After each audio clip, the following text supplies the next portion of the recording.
올라가겠습니다. 자, 이 촛불 공안통, 이제 이렇게 되는 바람에 이 검찰총장을 갈지 않을 수 없었어요. 임채진도 뭐 바늘방석이었겠죠. 자기가 자기를 임명해준 그 대통령이 자기가 책임자도 있는 청사에 다녀간 뒤에 목숨을 끊으셨으니까. 그래서 이제 사표를 내고, 임채진이 사표를 냅니다. 그랬더니, 누구 임명했냐면, 천성관 서울중앙지검장을 임명한 거예요. 천성관을 임명했는데, 자, 이 천성관이 어떻게 임명이 됐느냐. 사실은 중앙지검장에 임명될 때부터였을 거라고 생각됩니다. 검찰총장만이 아니라. 그 백이 좋았어요. 누구냐면 천신일이라고 이명박의 제일 친한 친구죠. 이 사람이 같은 천씨라고 천성관을 굉장히 밀어줬던 거예요. 그래서 천성관 인사는 외부 자문그룹의 작품이다. 그래서 민정수석이 나중에 이제 검증 잘못했다고 칼을 맞았는데 민정수석 쪽의 작품이 아니고 이 천신일 쪽에서 밀어서 그 외부 자문그룹 뭐 치진회니 뭐 그런 그쪽에서 이제 천성관을 앉혔다는 건데요. 이 천성관은 서울중앙지검장이 된 다음에 뭘 했냐면 용산 사건을 지휘했습니다. 용산 사건 이제 수사 책임자였고, 용산 사건은 바로 이제 이 검찰 과거사위에서 검찰이 잘못한 대표적인 사건으로 뽑혔죠. 그리고 이제 뭐 다 아시다시피 철거민만 무더기로 기소했었던 그런 사건입니다. 근데 천성관의 의혹이 이제 굉장히 커졌는데 위장전입 이런 것보다도 그러니까 돈 거래가 거래 액수가 장난이 아니에요. 뭐 10몇 억, 20억씩이 그 스폰서하고 왔다 갔다 하고 스폰서하고 그 해외여행을 같이 가고 했는데 그거를 이제 언론에는 다 스폰서라고 나왔어요. 근데 이 사정을 잘 알만한 양반한테 물어봤더니 씩 웃으면서 그 스폰서 같으세요? 하더니 저를 굉장히 순진한 사람으로 이제 스폰서 아닐 거예요. 그래서 그럼 뭐예요? 했더니 저 천성관 재산관리인이겠죠. 이제 그러니까 뭐냐면은 이게 일반적으로 스폰서가 많지만 이 사건 같은 건 뭐냐면은 그러고 하는 얘기가 뭐냐면은 검찰 생활을 아주 잘하는 분인데 검사들은 그러니까 이 재산 관리나 그러니까 승진을 해서 검찰총장이 다 그 목표이기 때문에 이 자기 관리를 잘한다 이거예요. 엘리트 검사들은. 근데 천성관은 나가다가 이제 물을 먹어서 수원지검장으로 발령받았다는 거는 더 이상 승진이 못한다. 고검장 승진 없다. 이제 그런 겁니다. 그래서 이제 고검장 승진 못하고 이제 물러나게 돼서 수원지검장에 갔는데 검찰 내부에서는 불문율이 뭐냐면은 더 승진 경쟁에서 탈락하고 곧 옷 벗을 사람들이 이제 변호사 사무실 차리기 위해서 뭐 몇십억 이제 자기들끼리는 그 몇십억 그거 만드는 거는 아무도 건드리면 안 된다. 검찰 내부에서는 자기들끼리는 다 봐주는 거예요. 그래서 그때는 그냥 내놓고 받는데요. 그러니까 이게 돈도, 알아서 하다가, 이제 뭐 그렇게 하다가, 해서 천성관은 너무 의혹이, 아니, 어떻게 저렇게 허술하게 관리할 수가 있어. 그거 옷 벗고 나갈 거니까. 문제가 뭐냐면은, 그랬다가 원정화 사건을 한 거예요. 그리고 중앙지검장이 된 거예요. 그리고 검찰총장 후보자까지 된 거예요. 중앙지검장은 그냥 임명하지만 검찰총장은 청문회를 하잖아요. 그러니까 이게 그렇게 걸려 있으면은 자기가 됐습니다. 여기까지 하고 변호사 개업했으면은 괜찮은데 이제 검찰총장 그 청문회에 나갔다가 그게 다 이제 들통이 난 거죠. 특히 박지원 그 의원이 그때 이제 천성관 그 부인이 어디 가서 쇼핑한 거 영수증까지 찾아왔어요. 그래서 이제 쫙 하니까 뭐 어마어마한 의혹이 번져서 도저히 견디질 못하고 그 자리에서 이제 전격 사퇴합니다. 임명이 되지 못하고. 이제 그래서 이제 그렇게 돼서, 임명된 사람이, 김진규인데, 김진규도 또 이제 하여튼 임기를 채우지 못하고 이제 사퇴하는 일이 벌어집니다. 요 이제 하여튼, 예. 그래요. 그리고, 예. 그리고, 예. 그래서 김준규가 임명됐는데, 김준규도 뭐 두 차례 위장 전입했다 어쩌고 저쩌고 하다가 이제 결국 됐는데, 김준규가 사퇴하게 되는 건 검경 수사권 조정 문제예요.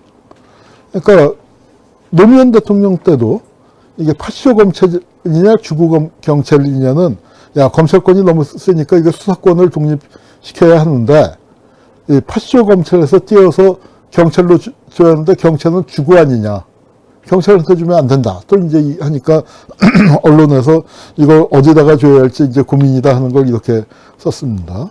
그러다가 이제 노무현 시절에도 검사들이 반발해서 결국 못했어요. 형사법 합의 수용 못하고 이제 이거를 국회로 넘겨서 사개추위에서 주물러 터뜨리다가 아무 안도 못 나오고 지나갔습니다. 그러다가 이제 이걸 또 이제 이명박 정부 때도 계속 논란이 돼서 수사권 조정안이 나오니까 검사들이 전국에서 동시다발 긴급회의를 열어갖고 집단 반발하고 총장은 수사권에 직을 걸라 뭐 이제 이렇게 하고 이렇게 나오다가 그러니까 이제 아까 홍만표죠. 홍만표가 이제 또 경문을 쓰고 그러면서 이제 이 수사권 조정 문제가 이제 심각하게 나오면서 그러니까 심각하게 나오니까 여야가 합의해서 이제 만들었는데 이걸 이렇게 반발하니까 야 사표 다 수리해버려. 이제 그런 분위기 속에서 이제 김준규가 그러니까 부하들한테 떠밀려서 사표를 내죠. 그래서 이게 대통령이 해외에 나간 사이에 사표를 냈다. 이제 그래서 더 부적절했다 했는데 본인은 간이 녹아날 정도로 힘들었다. 뭐 이렇게 얘기를 했습니다. 이제 그렇게 됐는데 여기에 또 에피소드가 있어요. 주성영이라고 대구에서 나왔었던 한나라당 국회의원 있죠.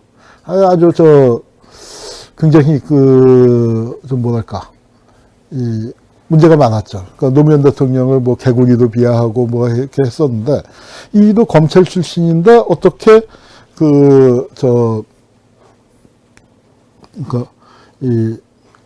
검경 수사권 조정에서 합의안을 만드는데 중요한 역할을 했어요.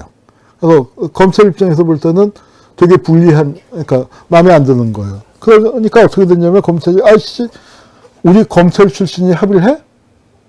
그러더니 어떻게 됐냐면 다음번 공천받을 무렵에 선거하게 될 무렵에 싹 정보를 흘리고 성매매 의혹이 있다, 뭐 출두해라, 뭐 이렇게 하면서 정보를 흘리고, 그러니까 여기 보면 사법개혁의 앙금, 공천 시점의 괘씸죄 관측, 이제 이렇게 나오는데요. 공천합, 일각에서 검수사권 조정 보복. 바로 이제 이런 검찰 수사권 조정에 대한 보복으로 검찰 출신 TK 고대 법대임에도 아마 고대일 거예요. 임에도 불구하고 이렇게 되니까 뭐냐면 검경 수사권 조정은 건드리기만 해봐가 된 거죠. 건드리기만 해봐가 된 겁니다. 그리고 스폰서 검사 문제가 이제 나오는데 우리 물러난 김준규 얘기가 이거예요. 검찰만큼 깨끗한 데가 있냐. 공수처를 반대하는 논리. 그때는 고비처라고도 그랬죠. 고비처, 공수처를 반대하는 논리인데 노무현 때 고비처고, 그러니까 그 이후에 공수처가 됐는데, 검찰이 제일 깨끗해. 그런데 뭐 이런 거 만들어. 이 말이 끝난 지 얼마 안 돼서 온갖 스폰서 검사가 또 터져 나와요. 스폰서, 이게 능력이 있어야 검사의 능력이다. 이제 하면서, 스폰서 검사도 뭐 여러 가지가 나오죠. 그래서 뇌물 사건이 터지니까 이 신검사 선서. 나는 스폰서의 어둠을 품에 안는 용기 있는 검사. 내연녀와 청탁 사건들을 돌보는 따뜻한 검사. 오로지 조직 논리만을 따라가는 공평한 검사. 이게 욕 먹고는 살아도 스폰서 없이는 못 산다. 이제 뭐 이런 이제 만화가 나올 정도로 였습니다. 스폰서 의혹이 뭐 이제 확산돼서 뭐 20명이다. 뭐 이게 이 만화가 보면은 스폰서가 이제 어떻게 코를 꿰는가에 대한 만화예요. 충분히 대접한 다음에 뭐 부하가 잡혀가면 부탁을 하고 그러다가 호칭이 영감님에서 형님으로 바뀌게 되고 그리고 그러면은 이제 효과, 야, 문제 있으니까 좀, 어디 나갔다가 이렇게 정보가 서서히 나타나게 되고, 그러다가 결국 어떻게 돼요? 이제 완전히 이 검사, 이번 건은 말이야, 하고, 오히려 형님이 호칭이 바뀌게 된다, 이거예요. 그렇게 되면서. 왜냐면은, 이렇게 하면은, 높은 검사를 이제 모시고 다니고, 영감님, 형님 할 때, 그 높은 검사가 후배들을 데리고 나와요. 그래서 거기서 형님 동생 하다가 보면 젊은 검사가 조폭한테 형님 하는 사이가 되는 거야. 그러면은 다시 이렇게 또 그 검사한테 전화해서 아, 이 검사 하면 네, 형님 알았습니다. 이게 뭐냐면 특감 검찰 콧깨기야. 다음 시간은 정치권 콧깨기를 하겠다는데 이 만화가 나온 게 언제냐? 이때 나온 게 아니에요. 사실은 93년도에 나온 만화인데 이 콧깨기 방법은 계속 되어 왔다 이거죠. 그러더니 이제 뭐 희한한 사건들이 벌어집니다. 현직 검사가 피의자와 성관계를 하는 이제 그래서 그러니까 이제 떡찰이 다른 의미가 됐어요. 그때는 떡값을 받았다 했는데 떡을 쳤다 해서 검찰이고 그래서 검찰이 성찰해야 한다 했더니 성찰 이제 됐습니다. 그래서 이 만화가 아주 죽이는데. 성적대 한 번 못 받아보면 검사 아니잖아요. 그냥 고시생이지. 개 얼굴로 그려서 아마 검찰을 희화화한 만화 중에서는 가장 신랄한 만화가 아니었나 싶습니다. 그리고 이제 그 벤치어 검사가 나오고 그랜저 검사가 나오고 뭐 이제 하고 이렇게 삼성 비자금 나오고 그리고 이제 하여튼 각종 검사가 나오는데 또 이 유명한 스폰서 검사인데 바로 4대강 반대의 기수였던 최열 환경재단 대표를 잡아들인 검사입니다. 최열의 불명예는 누가 씻어주나 했고, 그 다음에 그 검사를 조사했던 특임 검사는 또 희한한 짓을 하다가 제주도에서 왜 길거리에서 음란 행위하다가 잡혀간 사람이 또 이 김광정 검사를 조사했던 사람이고, 그런데 이 검사가 박범 마약 사건을 또 봐준 사람이에요. 이게 뭐냐면은 검색을 하다 보니까 정말 우리 그놈이다. 줄줄이 사탕. 이게 기가 막히게 연결됩니다. 그래서 그걸 박범을 봐줬는데 박범을 봐준 이 사건의 위는 누구일까요? 김학의예요. 또 이제 진경준 검사장 또 뭐 친구하고 이제 한 사건들 나오는데 이때 보면은 야, 검찰에 준이가 참 많더라고. 형준이, 기준이, 광준이, 경준이 해갖고 다 이렇게 걸리는 준수한 인재들이 다 이렇게 걸렸네요. 그리고 박범 봐준 게 김학의, 김학의였고, 그러면서 이제 불기소 결정이 되니까 공범이냐 공권력이냐 얘기가 나오는데 검찰의 진짜 힘이 잡아들이는 힘도 있지만 봐주는 힘이다라는 게 나오는 거죠. 봐주는데 자기들 친구들 이렇게 봐주는데 좀 그러다가 이제 MB 정권이 파탄이 나.